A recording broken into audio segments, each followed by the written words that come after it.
आइए मित्रों, हम आज विश्व मैत्री अभियान की 9वीं कड़ी प्रारंभ कर रहे हैं। उदय सिंह चौहान का आप सभी को सादर प्रणाम। हम देखते हैं कि पहाड़ों से पत्थर निकलते हैं, उनको कोई पूछता नहीं। पूछता है कोई? जो पहाड़ में से पत्थर निकले इसकी कोई कीमत नहीं। उस पत्थर की उपयोगिता मात्र एक ही है कि कोई मकान बन रहा है, कोई बिल्डिंग बन रहा है, तो वही नींव के पत्थर की तरफ में डाल देते हैं, बस। उसकी कोई कीमत नहीं। मगर कोई कलाकार मिल जाए, उस पत्थर को तराश कर उसमें से कोई भगवान की मूर्ति बना दे, कलाकार, और उस मूर्ति की प्राण प्रतिष्ठा कहीं मंदिर में हो जाए, तो हजारों लोग उस पत्थर का दर्शन करने के लिए तरसते हैं, जाते हैं, प्रसाद चढ़ाते हैं, इनके सामने माला घुमाते हैं, अपनी तरह तरह की मनोकामनाएं इस पत्थर से पूर्ण करने के लिए प्रार्थना करते हैं। वही पत्थर जो नींव में डाला जाता था, वही पत्थर को कोई कलाकार ने इतना सुंदर बना दिया, मूर्ति बना दिया। भाई साहब, हम देखते हैं कि इस संसार में हमारे सामने भिक्षु, मजदूर, दुखी, तरह तरह के लोग घूमते रहते हैं। हम देखते हैं उसकी इस हालत पर हमको तरस आती, दया आती। लेकिन एक ये बात है, ये भगवान ने इस सारी सृष्टि का सर्जन किया, सभी को उसने बनाया, सभी मानवियों में उसने कुछ विशेषताएं डाली हुई, और मनुष्य जीवन तो सर्वश्रेष्ठ है। इनमें इतनी अच्छी अच्छी अच्छाइयाँ है कि अगर कोई तराश कर उस कला को निखारे, बाहर लाए, तो आदमी खुद से कुछ हो जाता है। लेकिन अपनी कलाकाराती होना चाहिए, अपनी कला का भान होना चाहिए, हमें किस ओर जाना है उसकी समझ होनी चाहिए। दुनिया में दो चीज़ है, सत्य भी है, असत्य भी है, पाप भी है तो पुण्य भी है, खुशी है तो गम भी है, संपत्ति है तो विपत्ति भी है, द्वंद्व है, द्वंद्व। इस तरह से मनुष्य जीवन में अच्छाइयाँ भी है, बुराइयाँ भी है। अगर हम बुराइयों को निकाल दें और अच्छाइयों को ढालें, अच्छाइयों को बाहर निकालें, तो सामान्य आदमी देवता बन सकता है। और उसके लिए अच्छाइयों को जीवन में लानी पड़ती है। एक बार टॉल्स्टॉय नाम सुना होगा आपने। वो टॉल्स्टॉय अपने घर से घूमने के लिए, टहलने के लिए बाहर निकला। थोड़े दूर गया होगा टहलने बगीचे में, तो रास्ते में उनको एक भिखारी मिल गया, एक भिक्षुक मिल गया। भिक्षुक ने हाथ जोड़कर टॉल्स्टॉय को कहा, भाई साहब, 2 दिन का भूखा हूँ, अगर कुछ पैसे हो तो आप मुझे दीजिए, तो मैं इस खाना खाऊंगा। बहुत दयाद्र भाव से उस भिखारी ने, भिक्षुक ने उनसे याचना की। ऐसे ही टॉल्स्टॉय जो दयालु थे, उनने अपने कोट की जेब में हाथ डाला, टटोला, लेकिन पैसे नहीं थे। दूसरी ओर देखा, सारे जेब ढूंढ निकाली, और वो भिक्षुक तो अपनी निगाहें उन पर डाले हुआ था कि अभी कुछ निकालेगा पैसा और मुझे देगा। लेकिन टॉल्स्टॉय निराश हो गए, उनकी जेब में कोई पैसा नहीं था, वो भूल गया था पैसा घर पे डालने का। उसने भिखारी को कहा, मित्र, गलती से आज मैं मेरी जेब में पैसा डालना भूल गया हूँ, मुझे माफ़ करें मित्र, मैं आपको कुछ नहीं दे सकता, मैं मजबूर हूँ, मित्र मुझे क्षमा करें। भिक्षुक ने कहा, आप धन्य हो, आप बहुत महान हो। मुझे पैसे की कोई आपसे आवश्यकता नहीं, आपने नहीं दिया कोई दिक्कत नहीं, लेकिन जो मुझे कोई दे नहीं सका आज तक, वो सब कुछ आपने मुझे दिया है। टॉल्स्टॉय से में, अरे मैंने आपको कुछ दिया नहीं और तू कहता है कि सब कुछ दे दिया, क्या बात है, क्या कर रहे हैं? भिक्षुक ने हास्य भरी नजर से देखते टॉल्स्टॉय को कहा, महानुभव, आज तक मेरी जिंदगी में मुझे मित्र कहने वाला कोई नहीं मिला, मुझे समझने वाला कोई नहीं मिला। मेरा तिरस्कार करते रहे, मेरा अपमान करते रहे, मुझे ठोकर मारते रहे, लेकिन मुझे किसी ने मित्र नहीं बनाया। आपने यह कहकर मेरा गौरव बढ़ाया है। मेरे अंदर भी मानवता है, मैं मनुष्य हूँ, इसकी जानकारी आपने मुझे दे दी। मैं बहुत खुश हूँ आप पर।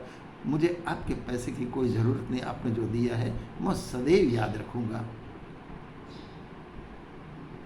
टॉल्स्टॉय को आश्चर्य हुआ कि अरे, मैंने उसको मित्र कहा, उसने इतनी कितना ही मुझे बात बताई मित्र करने में, कि उनकी मनुष्य के गरिमा का भान कराया कि तू मनुष्य है, कोई भिखारी नहीं, कोई अपमान का तिरस्कृत आदमी नहीं है, तू मनुष्य है।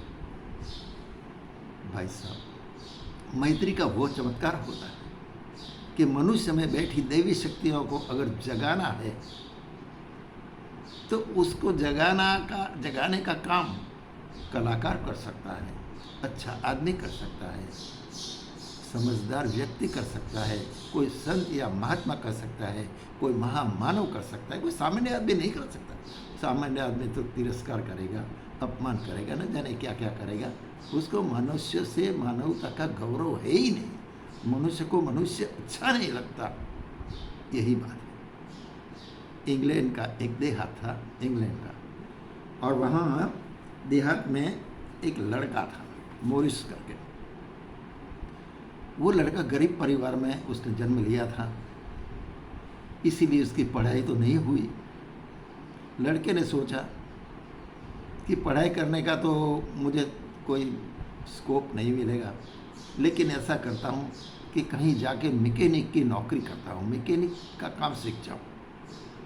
मोरिस गया, एक बड़ा कारखाना था मोटरसाइकिल का, उसी कारखाने में जाके मालिक को मिला, मालिक को विनती की कि मुझे आप नौकरी में रख लीजिए, मैं मैकेनिक का काम सीखूंगा आपसे। मालिक ने उनको देखकर दया आ गई, उनने अपने कारखाने में उनको रख लिया। बिल्कुल प्रामाणिकता से काम सीखते हुए मोरिस ने बहुत समय निकाला, वो एक्सपर्ट हो गया।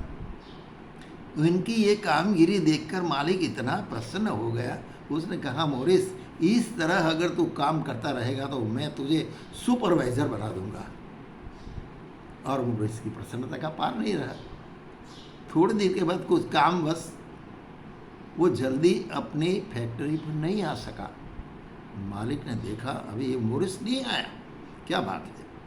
थोड़ी देर में मोरिस आ पहुंचा। मालिक ने उसको बुलाया, मोरिस, तू तेरी मर्जी से आता है, तेरी मर्जी से जाता है, तो क्या समझता है, क्या तू इस फैक्ट्री का मालिक है? उसको डांट दिया, उसका अपमान कर दिया। मोरिस को दिल में बहुत लगा, लेकिन बेचारा क्या कर सकता था। उसने मनोमन निश्चय किया कि मैं अब अपना पेशा, अपना धंधा शुरू करूँगा। उन्होंने मालिक को कहा, मालिक, अब मैं नौकरी करना नहीं चाहता, अब मैं अपने वतन में चला जाता, मेरे घर चला जाता हूँ। मालिक ने कुछ उसके सामने देखा नहीं, मोरिस चला गया। घर जाके उसने साइकिल रिपेयरिंग की दुकान शुरू की। थोड़े पैसे तो थे उनके।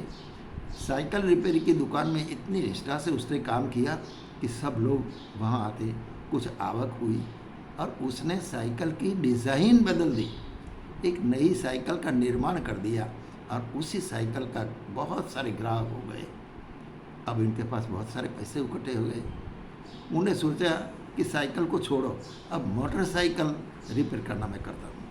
मोटरसाइकिल रिपेयरिंग तो वो जानता ही था, बहुत अनुभव था। उस वक्त इसकी उम्र 20-22 साल की थी। मोटरसाइकिल का उसने धंधा शुरू कर दिया। ये रिपेयरिंग में उसने बहुत पैसे मिले। फिर उसने मोटरसाइकिल डिज़ाइन बना दी और डिज़ाइन कर नई मोटरसाइकिल का निर्माण कर दिया। और फिर उनकी मोटरसाइकिल, उसकी बाइक बहुत बिकने लगी। अब इनके पास ढेर सारे पैसे इकट्ठे हो गए। निष्ठावान तो था, प्रामाणिक था। उसने पुरानी कार खरीदना शुरू कर दिया। पुरानी कार खरीद कर उसको रिपेयरिंग करके फिर बेच देता था। उसमें सारा मुनाफा उसको मिल गया। फिर इसकी कीमत पलटी। उसने मोटर की एक नई डिज़ाइन बना दी और फिर उनकी मोटरें चलने लगी। सन 1930 में ये जो मोरिस था बहुत मोटरों का उत्पादक बन गया, बड़ी फैक्ट्री लगा दी उसने। भाई साहब, ये क्या है कि अगर मनुष्य के अंदर छिपी मानवता को कोई जगा दे तो मोरिस की तरफ बहुत आगे बढ़ सकता है। टॉल्स्टॉय ने उस भिखारी को मित्र कहा। कभी उसने ये शब्द नहीं सुना था, तो इनको दिल को कितना आनंद हुआ जानते हो। मैत्री का वो प्रभाव है।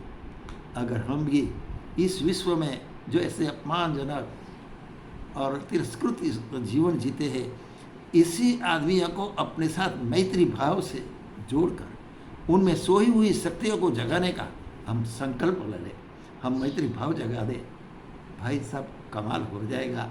आप कलाकार हो जाओगे और उस मूर्तियों में लोग दर्शन करेंगे मानवता का।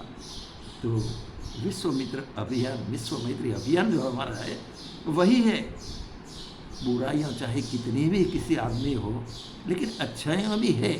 उस अच्छाई को कुरेद कर बाहर लाना आपका काम है। आप बुद्धिजीवी हो, आप समझदार हो, आप नैष्ठिक हो, निष्ठावान हो, तो क्यों आप ये संकल्प नहीं करते कि हम सबके साथ मैत्री करेंगे, सबको अपना मानेंगे, सबको अपने साथ लेकर उनको आगे बढ़ाने के लिए कोशिश करेंगे।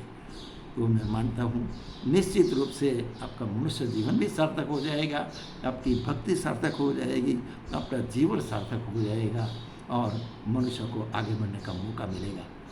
मैं चाहता हूँ इस मैत्री अभियान की कई बातों को जीवन में धारण करके आप आगे बढ़ें और मैत्री अभियान को सफल बनाने की कोशिश करें। इस आशा के साथ आज की बात समाप्त करता हूँ। उदय से का आप सभी को सादर प्रणाम।